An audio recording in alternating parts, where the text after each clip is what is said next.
Sup you doofuses, I'm Minipa, and I've already spent over 30 hours fishing in Animal Crossing New Horizons. Not only that, but I've learned many tips and tricks that I will share with you today. All of these tips will make hunting for rare fish much easier. These tips are fish baiting, fishing technique, thumb twitch prevention, shadow size analysis, and spawning pool optimization. Here are some timestamps. Let us begin.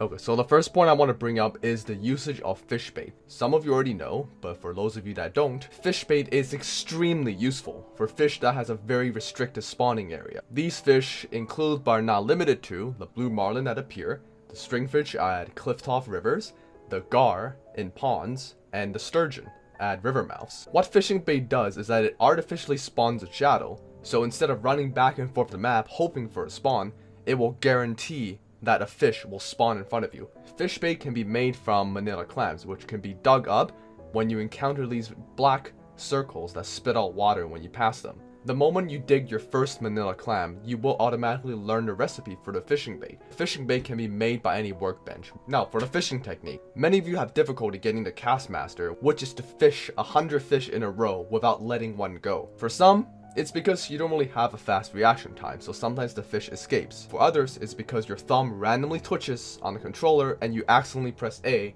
before the fish has actually bitten. For those without a reaction time, the only advice for you is to put your thumb on the A button and sort of anticipate when the fish is going to bite. So this will allow you to react faster. Of course, this brings us to another problem, the thumb twitch. So sometimes when you catch fish, you see the fish bite your bait, but it doesn't actually bite it. So you reflexively press A, it screws up your catch. So how would I do it? So far I have found two techniques that sort of allow you to bypass this problem. So technique one, I like to call it Jesus take the wheel. With your eyes closed, you no longer anticipate the bite, so you no longer reflexively push your thumb down and fail to catch the fish. It will be a lot harder for you to twitch, but it still does happen, like maybe 1 or twice out of 100. For those of you using the Switch controller, this one's good.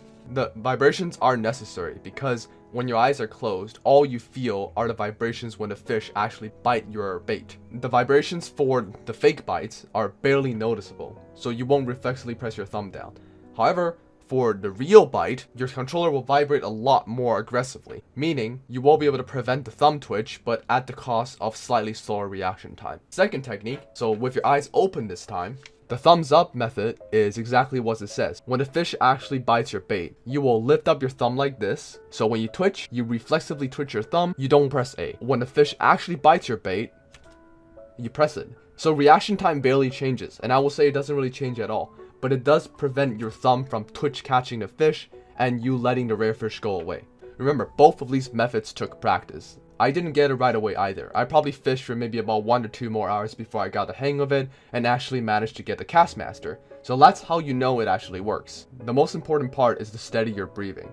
And remember, if you start getting frustrated because you're twitching too much or letting go fish, stand up, drink some water, walk around, and basically just calm down and just sort of reset your entire mind. Sitting for too long while frustrated can actually make you twitch more frequently, so you don't want to do that. Probably the biggest time saver and the hardest trick of all is shadow analysis. So what this is being able to estimate what a fish is based on the spawning pools or the potential fish spawns and by the size of the shadow. You might be thinking, what? That's too hard, that's too advanced, I can't do that. Just hear me out, okay? I understand some of you have not fished as long as I have, but I do have some tips for beginners or people who will only fish for a couple hours. Firstly, shadows come in 7 types and 6 sizes. Number 1 is very small, aka the clownfish. Number 2 is small, aka horse mackerel. Number 3 is medium, for example, the bar knife jaw. Number 4 is large, for example, the red snapper. Number 5 is very large, or the dreaded sea bass. And number 6 is the coelacanth. For example, that's the largest shadow. And the 7th type, the 6S, is all the shark shadows, which is the same size as size 6, but just with a fin sticking out of the water. Knowing this, you will want to learn the size of your target fish. You can find this information on the Animal Crossing New Horizons wiki, and I will put the link to that in the description. I'll give 2 examples, one easy and one hard. Let's say you want to catch a barrel eye.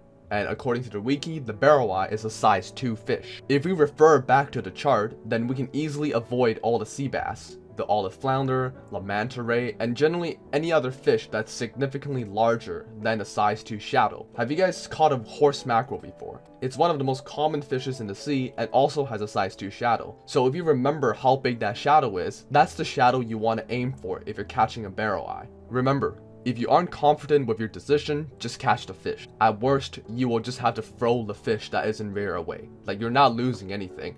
Fishing an extra fish is a lot better than potentially losing a barrel eye spawn. Now, what about the hard example? One of the most coveted fish is the coelacanth, which has a size 6 shadow. But those of us who has hunted the coelacanth know of the dreaded enemy of the sea, the sea bass. At size 5, the sea bass is dangerously close to the size of the coelacanth. Again, if you can't tell the difference, just fish it. You just gotta throw the sea bass away. It doesn't really make a big difference. The main difference between the size 5 and the size 6, it lies in the length and how the width is distributed. At roughly the same thickness, the size 5 shadow is very top heavy. It has a very thick head and goes off to a much thinner tail. However, the size 6 is different. It's a little bit longer than the size 5 shadow and the head is about the same thickness.